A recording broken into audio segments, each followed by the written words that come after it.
दोस्तों आज एक बार फिर से आपका स्वागत कर रहा हूं अपने यूट्यूब चैनल पर। दोस्तों मैं आपको बताना चाहूँगा कि इस दुनिया में असंभव नाम का कुछ होता नहीं है।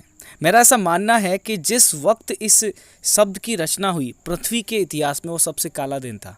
और ये जो शब्द है ना इम्पॉसिबल, ये केवल हमारे दिमाग की उपज है, हमारे मस्तिष्क में होता है, लेकिन हमारे दिल में, हमारे हृदय में इसके लिए कोई जगह नहीं होती है। और यदि यह शब्द सदा के लिए हमारे ब्रेन से, हमारे मस्तिष्क से, हमारे दिमाग से दूर रहे तो यकीन मानिए हमारी जो प्रोग्रेस है ज़िंदगी की वो कभी नहीं रुकने वाली है।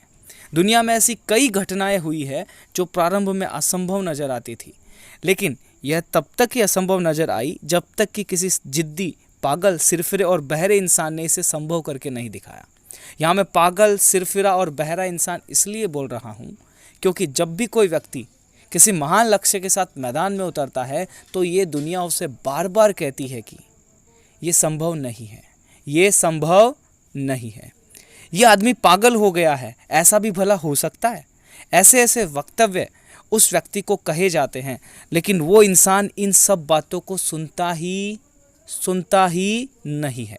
और जो व्यक्ति दुनिया की नहीं सुनता वो ही व्यक्ति एक दिन इतिहास रचता है। और उस दिन साला यही दुनिया ये सुनने के लिए आपके सामने बैठ जाएगी कि ये संभव कैसे हुआ। चलिए आज आपको ऐसे ही एक जिद्दी, पागल, सिरफिरे इंसान के बारे में बताता हूँ। माउंट एवरेस्ट के बारे में आपने सबने सुना होगा, लेकिन फिर भी मैं आपको बताना चाहूँगा कि माउंट एवरेस्ट दुनिया का सबसे ऊंचा पहाड़ है।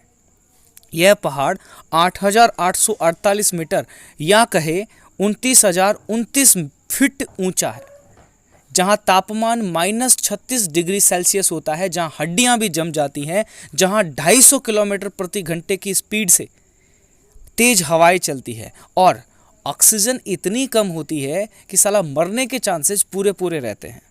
प्रकृति का निर्माण ही कुछ इस तरीके से हुआ है कि ऊंचाई बढ़ने के साथ साथ ऑक्सीजन की मात्रा कम होने लगती है और 8,000 मीटर ऊंचाई पर जाने के बाद ऑक्सीजन इतनी कम हो जाती है कि वहाँ पर किसी मानव का जिंदा रहना इम्पॉसिबल होता है।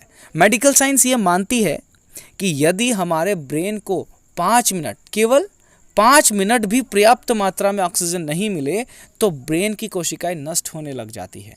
जब मस्तिष्क ही काम ना करे तो मौत निश्चित है। यही कारण है कि 8,000 मीटर से ज़्यादा ऊंचाई को डेथ जोन कहा जाता है। माउंट एवरेस्ट का रिकॉर्ड उठाकर देखें तो हमें पता लगता है कि 1922 में पहली बार कोई व्यक्ति ऑक्सीजन सिलेंडर के साथ 8,000 मीटर की ऊंचाई तक पहुंचा था, लेकिन टॉप पर नहीं पहुंच पाया। फिर कई साल गुजर गए, कईयों ने ट्राई किया, कई चल बसे इस सफ़र में, लेकिन अगले 31 साल तक भी इसकी चोटी पर फतह पाना असंभव ही लगता रहा। लेकिन किसी के जोश, जुनून और जिद के आगे एवरेस्ट को भी हारना पड़ा और 29 मई 1953 को 11:30 पर दुनिया के 2 सरफिरे इंसान, नाम लेना चाहूँगा उनका, एडमंड हिलेरी और तेंजिंग नोर्गे, पहुँच गए इसके टॉप पर और रौंद दिया माउंट एवरेस्ट के शिखर को। मार दिया तमाचा उन लोगों के गाल पर जो बरसों से कहते आए थे कि माउंट एवरेस्ट फतेह इंसान की बस की बात नहीं। इन लोगों ने टॉप पर बढ़िया से एंजॉय किया, फोटो वोटो ली, क्यों ना लेते, आखिर जान पर खेल कर इतिहास जो बनाया था भाई। और भाई सबूत भी तो चाहिए, कल को कोई बॉल ही दे कि टॉपी पहना रहा है।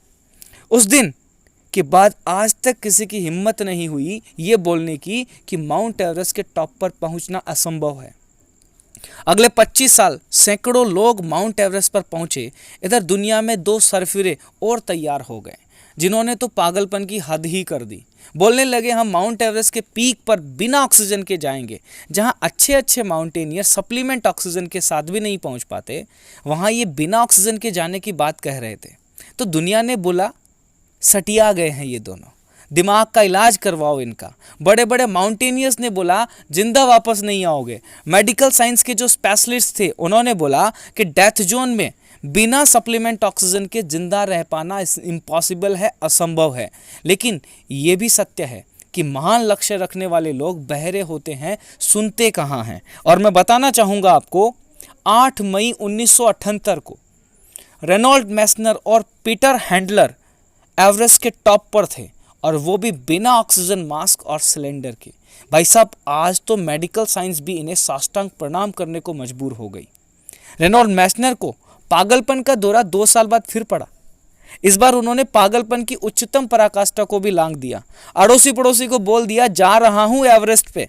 पड़ोसी बोले पिछले साल तो गया ही था। मैस्नर बोले इस बार अकेले जा रहा हूं। आपको क्या लगता है, पड़ोसी ने ये बोला शाबाश? नहीं, पड़ोसी बोला भाई तू सच में पागल है, और जिस दिन ये दुनिया आपको पागल बोलने लग जाए समझ लो काम होकर रहेगा। इतिहास गवाह है 20 अगस्त 1980 को ये एक बार फिर एवरेस्ट के सिर पर जूता जमाए हुए थे, वो भी अकेले और बिना सप्लीमेंट ऑक्सीजन के। आज एक बार फिर एक व्यक्ति की जिद के सामने एवरेस्ट छोटा नजर आ रहा था। आपको एक और मजे की बात बताता हूं, इस धरती पर 8000 मीटर से ऊंचे कुल 14 पहाड़ है, मतलब डेथ जोन वाले कुल 14 पहाड़ है। जिसने इन सारे पहाड़ को बिना सप्लीमेंट ऑक्सीजन के टॉप किया, वो पहला इंसान पता है कौन है? रेनॉल्ड मैस्नर। दोस्तों, हमारी ज़िंदगी में तो फिर भी छोटी मोटी अड़चन ही आती है। एवरेस्ट फतेह करना जितना महान काम तो ज़्यादातर लोग नहीं कर पाते हैं। इसलिए कह रहा हूँ, छोटी मोटी परेशानियों से डरने की ज़रूरत नहीं है, उनका जिम्मेदारी के साथ में सामना कीजिए और अपने जीवन में आगे बढ़िए। दोस्तों, इसी तरह के मोटिवेटिंग वीडियोज़ के लिए चैनल को सब्सक्राइब कर ले और मिलते हैं दोस्तों अगले वीडियो में। जय हिंद।